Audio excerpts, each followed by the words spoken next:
Je voulais vous remercier, remercier les deux équipes.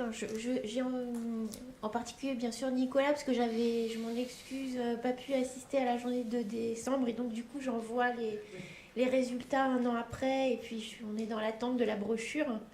Et puis je vois aussi dans les pistes qu'il y a d'autres champs en lien avec l'expérience et le vécu des patients qui pourront faire sans doute l'objet de prolongement dans la personne en médecine. Euh, et, et puis je sais que dans la salle, il y aura d'autres questions pour Nicolas, parce qu'il y a des gens qui sont beaucoup plus compétents que moi sur ces questions d'autonomie. Et donc je vais réserver, si vous le permettez, mes questions à Hélène et à Agnès.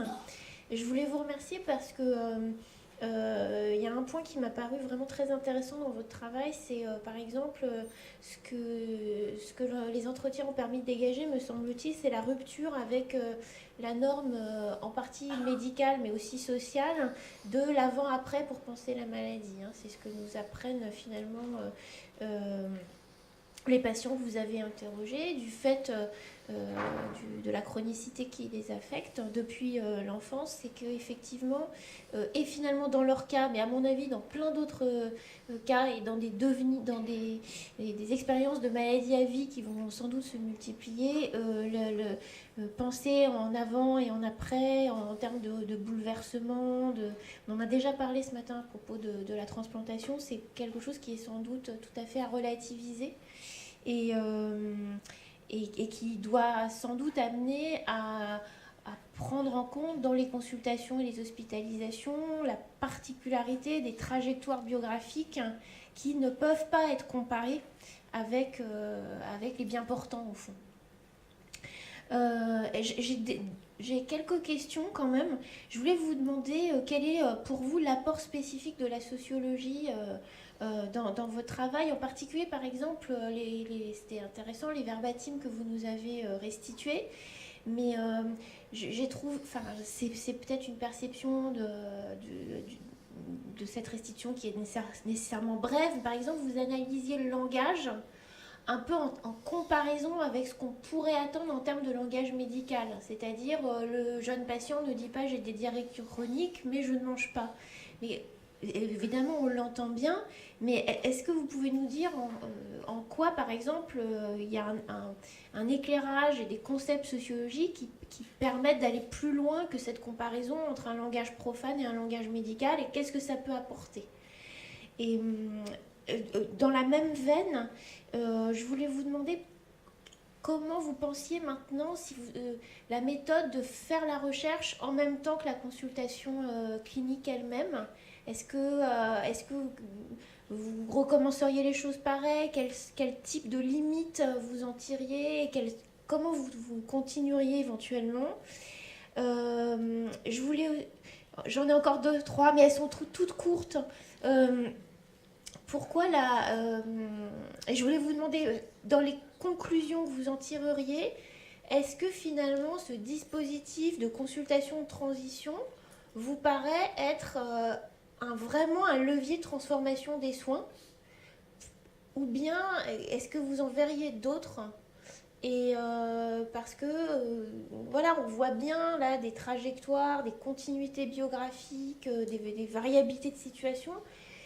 Et on a envie de se dire, d'un point de vue extérieur, peut-être qu'une heure de consultation, c'est très ponctuel, c'est encore une sorte de plaquage d'une organisation et d'un temps médical et d'une logique de l'agir médical qui est peut-être euh, pas forcément impertinente non plus, mais peut-être pas forcément hyper euh, suffisante. Voilà. Et enfin, good to go, ça veut dire quoi?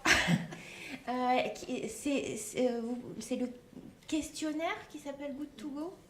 Ouais, qui est-ce qui a trouvé ça et qu'est-ce que ça veut dire? C'est le patient quel est à quoi est bon le patient? Et voilà, enfin, il y a un truc normatif, il y a une connotation normative qui m'intéresse. Ouais, j'ai fini ma liste. Merci. Merci Céline pour ce bouquet de questions. Agnès, tu veux répondre à la première question peut-être plus je pense qu'elle concernait plus la slide que tu as présentée. En fait, c'était Regard croisé, c'était aussi ce qui avait étonné Hélène Mélario sur voilà, comment ces jeunes énoncent la maladie. Et donc, voilà, ça donne à voir effectivement la présence des symptômes qui est plus importante que la maladie en elle-même, puisque c'est ça qui impacte la vie quotidienne. C'est vrai qu'on n'a pas remis des choses dessus. Voilà, sur les autres extraits d'entretien, je ne suis pas sûre que la question portait vraiment là-dessus. C'est vrai que sur la question de nommer la maladie, qu'est-ce que peut apporter le regard du sociologue au-delà du décalage de ce qu'on attendrait d'un jeune adulte qui connaît bien sa maladie chronique, etc. C'est quand même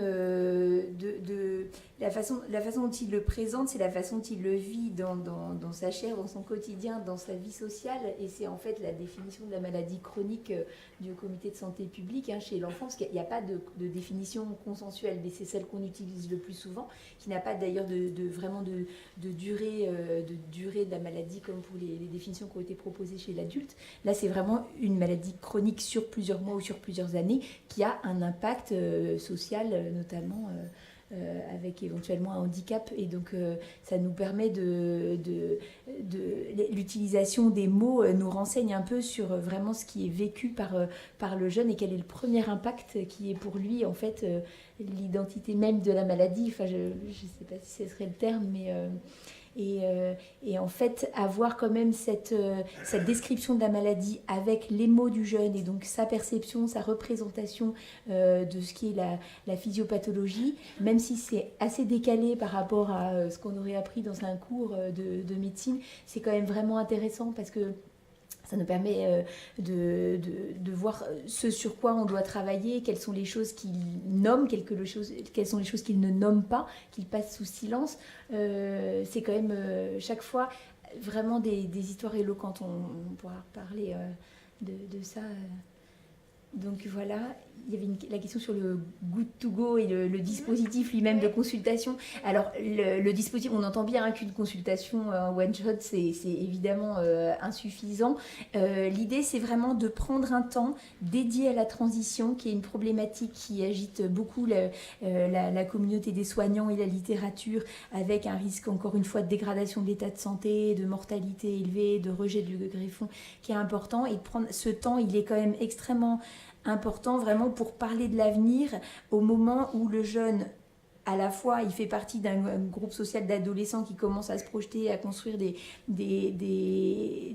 projets de vie globale, et à la fois, il est dans une sidération du temps lié à la maladie chronique qui fait qu'il ne se projette pas forcément, que sa famille lui-même ne le projette pas. Donc avoir ce temps dédié pour parler juste de l'avenir, évoquer juste la question de l'avenir, quelquefois, ça peut déjà être une vertu. Et puis, faire le point sur ce sur quoi il y a besoin d'un accompagnement ou pas. Mais après, évidemment, il y a une suite.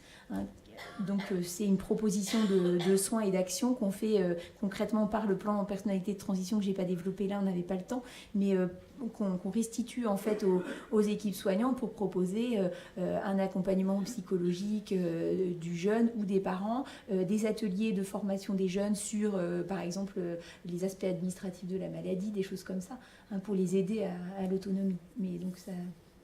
C'est un point de départ. Le Good to Go, alors effectivement, on a gardé cette appellation du questionnaire d'aptitude à la transition, qui est l'appellation canadienne, puisque c'est un questionnaire qui a été construit en langue anglaise par une équipe de Toronto qui a un programme de transition assez développé qui s'appelle le Good to Go et dans lequel ils ont ingéré ce questionnaire et on l'a traduit. Alors il a été traduit au départ par les Montréalais qui ont traduit aussi le titre par culture et ça s'appelait Fin prêt à la transition. C'est vrai qu'on l'a moins senti, comme en plus il a commencé à passer un peu sous le manteau en France et qui s'appelle déjà le Good to Go, on s'est dit que pour la diffusion de l'outil, il était plus facile de garder le terme, voilà, mais qu'on n'aurait pas forcément choisi, effectivement. C'est une question pratique sur est-ce que c'est toi qui vas à la pharmacie chercher tes médicaments, est-ce que plein de choses vraiment très pratiques et qui est une bonne trame de discussion, c'est ce qu'on disait ce midi avec le patient, plus qu'un moyen d'évaluation normatif pour dire voilà, toi t'es prêt, toi t'es pas prêt. Et on a vu justement à travers tes entretiens que le sentiment d'être prêt, il n'est pas forcément très variable. Ouais. Voilà.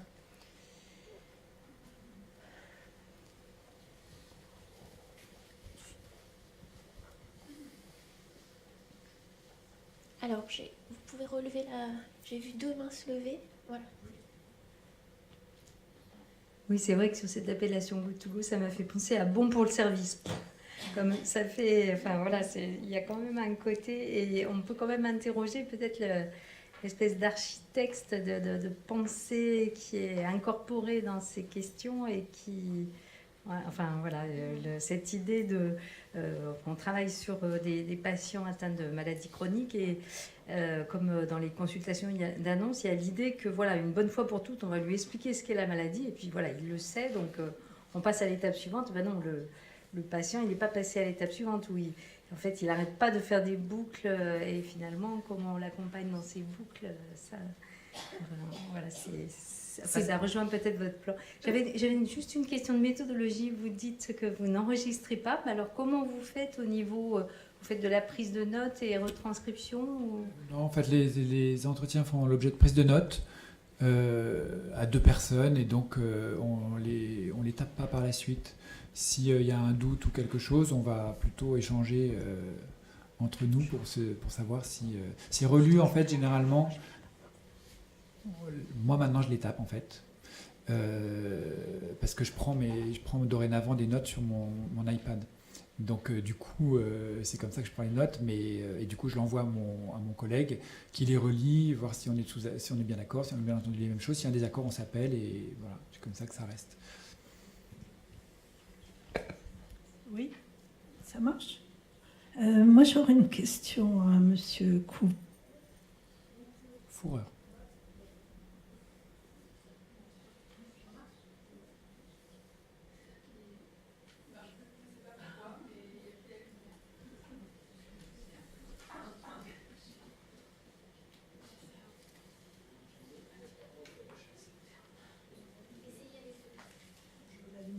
Allô. Ouais. Donc c'est une question pour Monsieur Couvreur.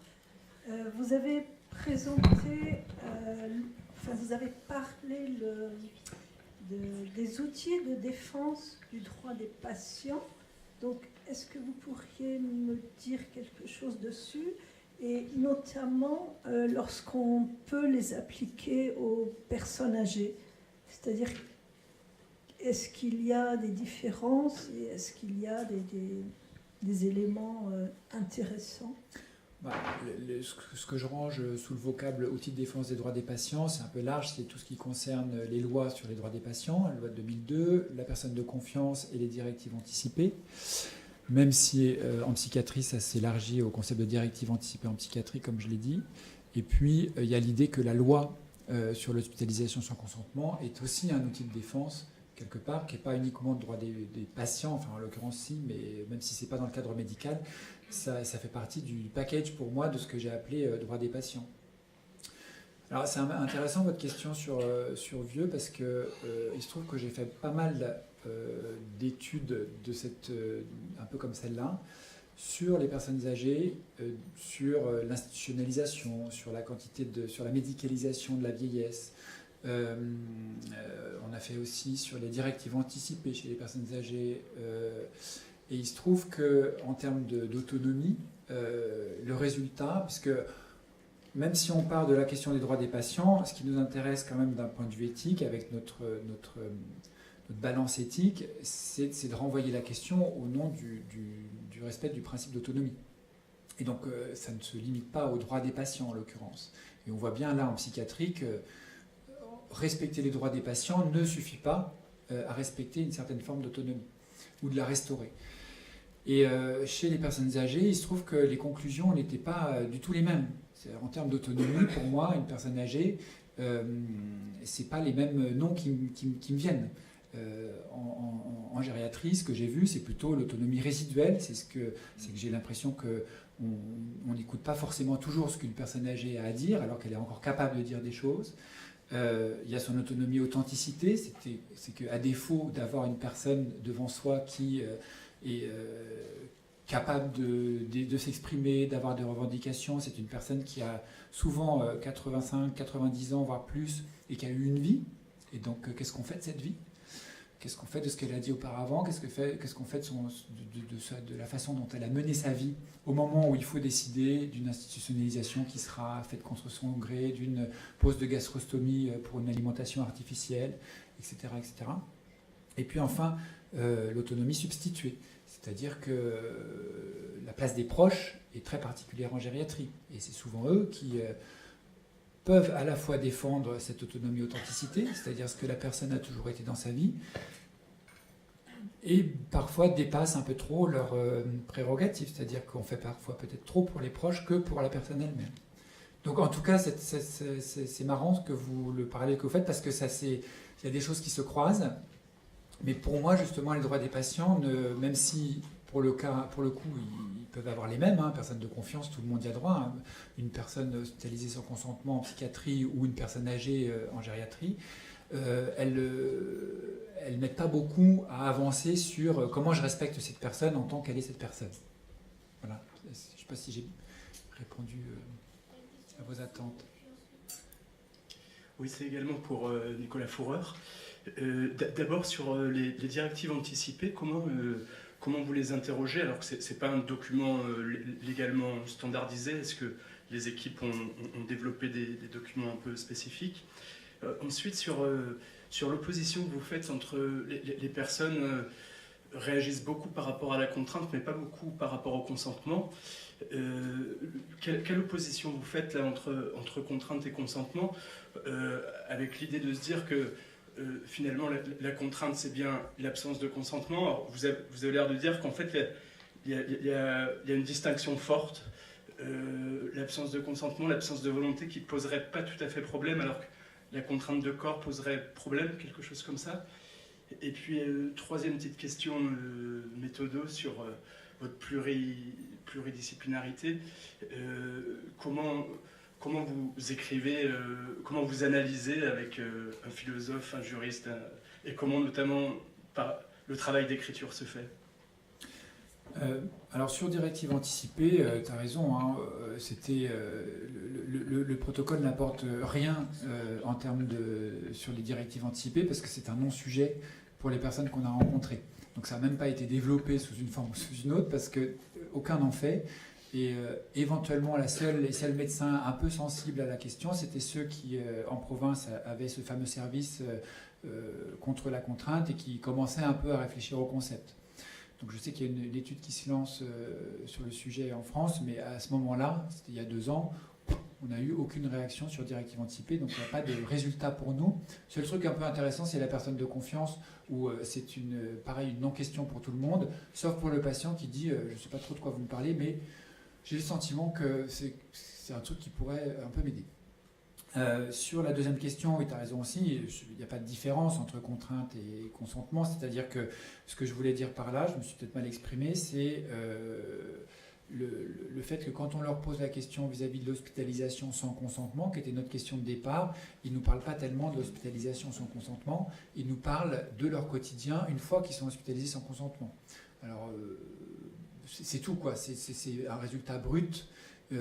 Ça n'enlève pas le fait que, justement, à mon avis, ça nous apporte des informations sur comment ils pensent le respect de l'autonomie dans ce contexte.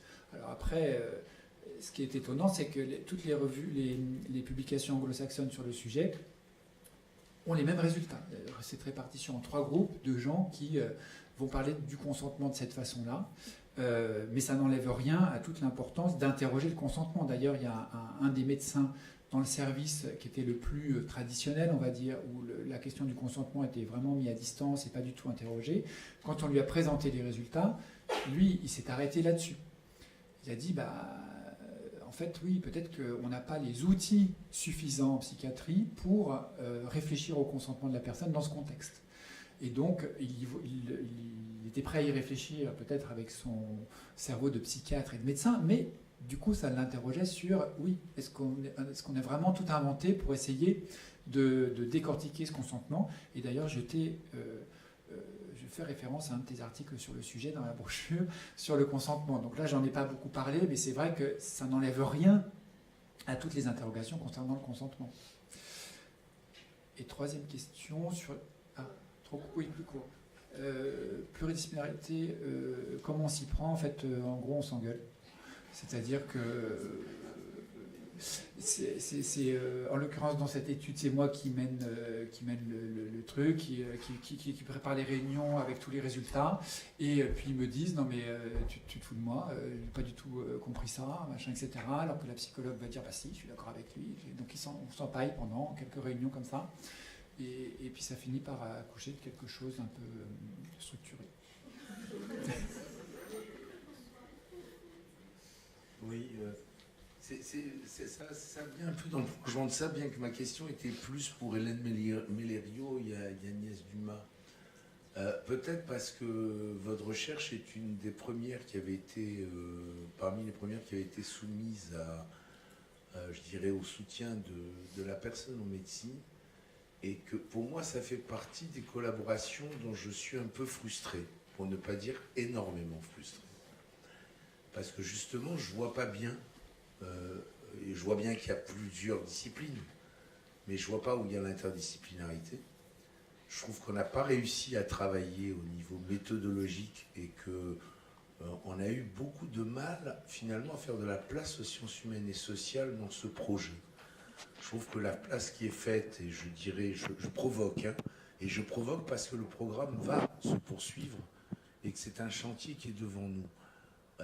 Les sciences humaines et sociales ne peuvent pas venir ni en complément, ni en cerise sur le gâteau de la médecine. Il faut être capable d'être dans une démarche de déconstruction des discours. Or, effectivement, poursuivant un peu, je ne suis pas sûr qu'elle soit d'accord avec moi, Céline, mais ce qu'elle disait sur sociologie et par rapport au discours médical, finalement, il y a le discours médical comme norme, et vous constatez que le patient, il dit autre chose. Mais vous n'en faites pas grand-chose, finalement. C'est-à-dire, vous restez fondamentalement du côté de la prison de la norme médicale, alors qu'un travail de déconstruction pourrait être fait. Et moi, ce qui m'a beaucoup intéressé, c'est ce moment clé que vous dites à la fin, qui est précieux, et qui, dans la suite d'un programme, aurait énormément d'intérêt, c'est quand, dans les enregistrements, vous êtes confronté à qui vous êtes, comment vous faites, et à vos affects.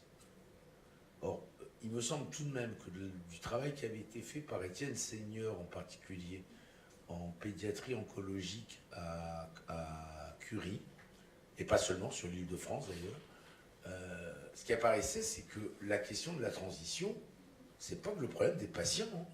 C'est extrêmement difficile pour les médecins. C'est pas facile ce moment de séparation. Or je sais bien que c'est pas l'axe principal de la recherche, mais je suis étonné que vous ne lui accordiez pas plus de place, et ça montre un peu, parce que je ne suis pas non plus d'accord avec la réponse que donne Nicolas Fourreur, l'interdisciplinarité, c'est pas simplement s'engueuler, c'est plutôt mettre en place les conditions possibles. Non, je sais bien, j'ai entendu ta réponse, mais si le programme continue, ce qui semble être le cas, il va falloir vraiment qu'on revienne à cette idée d'un vrai séminaire de méthodologie interdisciplinaire et qui ait des temps longs où on rentre dans le détail des méthodes. Parce que quand vous parlez de méthode qualitative, moi je ne sais pas ce que vous mettez sous méthode qualitative. Et c'est ça qu'il faut qu'on travaille. Parce qu'il ne s'agit pas simplement d'opposer quanti et quali, mais qu'est-ce qu'on appelle méthode qualitative? Et là-dessus, il peut y avoir effectivement un fourre-tout. Vous avez parlé par exemple d'analyse qualitative croisée. Moi j'aurais aimé que vous rentriez dans le détail du croisement qui permet cette analyse. Parce que c'est là-dessus qu'on a vraiment à avancer et à s'enrichir tous pour qu'on franchisse un cap important.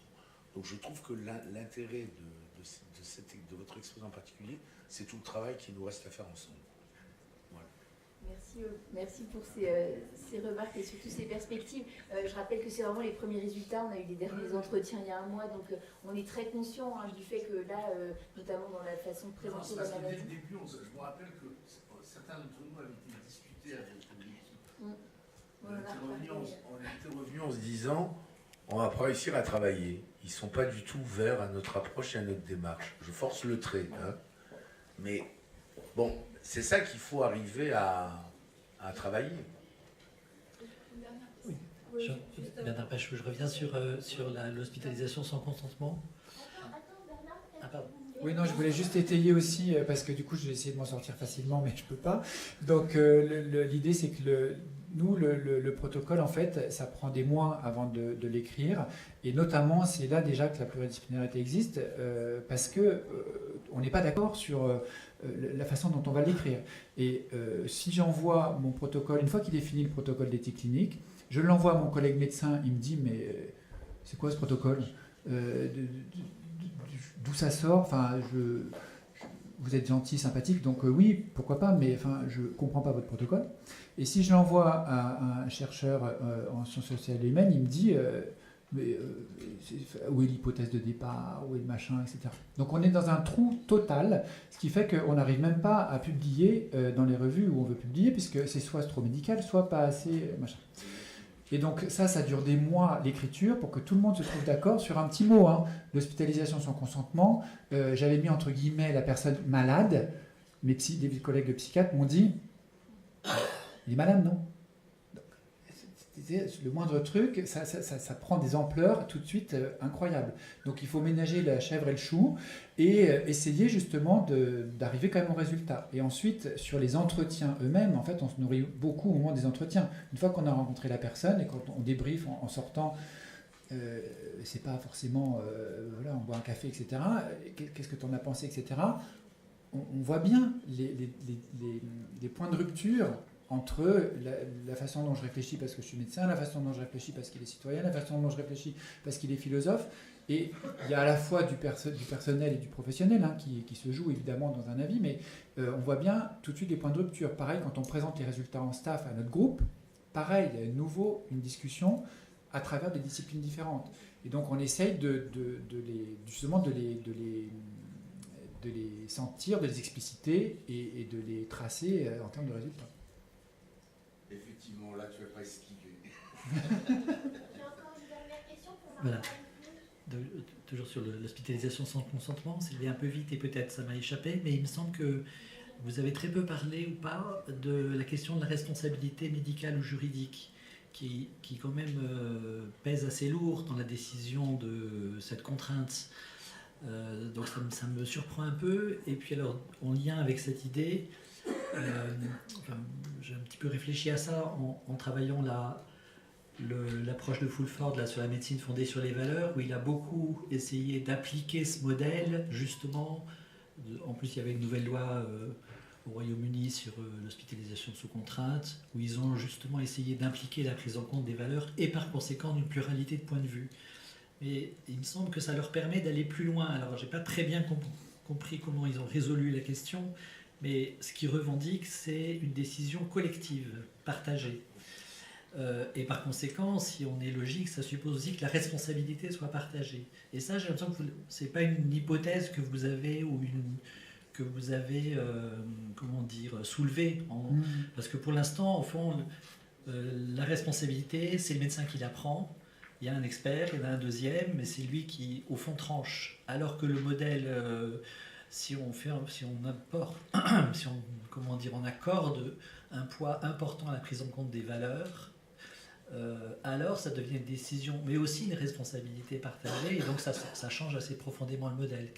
Voilà, c'est pour avoir votre avis sur ça. C'est vrai que concernant Fulford, en fait, je pense que la façon dont on a mené la recherche, ça porte pas vraiment sur cette décision de la décision médicale, même si le sujet c'est la décision de l'hospitalisation sans consentement, mais déjà on arrive a posteriori. Pour moi, Fulford, il est plus à comparer dans la méthode de ce qu'on utilise en éthique clinique au moment où justement on accompagne une décision médicale auprès des uns des autres, au moment où elle se décide.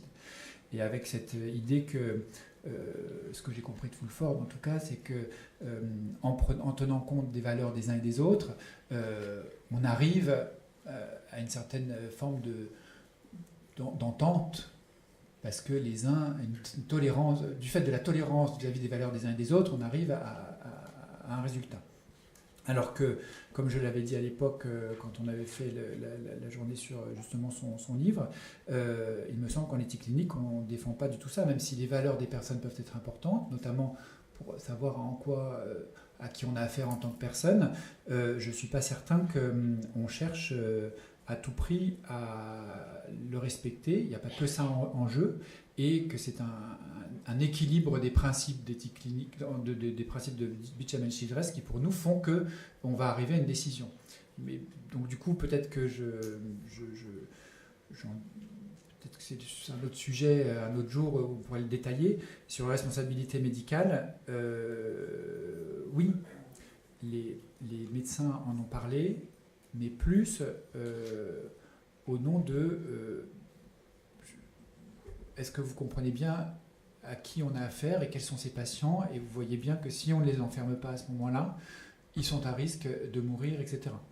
Et donc oui, il y avait des notions de responsabilité en disant je préfère éviter de prendre le risque qu'il lui arrive quelque chose et de me retrouver en prison, etc. Mais il se trouve que les cas qui nous ont été amenés à voir étaient assez peu discutables de ce point de vue-là. C'est-à-dire qu'effectivement, c'était assez, ils étaient assez facilement convaincants sur l'idée qu'il n'y avait pas tellement le choix dans le contexte existant. Hein. C'est-à-dire que dans certaines équipes, il n'y avait pas eu de suivi à domicile auparavant, qu'il n'y avait pas d'équipe mobile, etc. Je ne dis pas qu'on n'aurait pas pu faire autrement, mais avec leurs outils à ce moment-là, le raisonnement me paraissait assez sensé et il ne se cachait pas derrière non plus le médico-légal en se disant je préfère l'hospitaliser sans consentement plutôt que de prendre un risque pour moi-même. Voilà. Même si je pense qu'effectivement c'est discutable, les cas ne nous ont pas amenés à beaucoup le discuter en fait dans cette étude. Petite pause d'15 minutes, c'est ça ?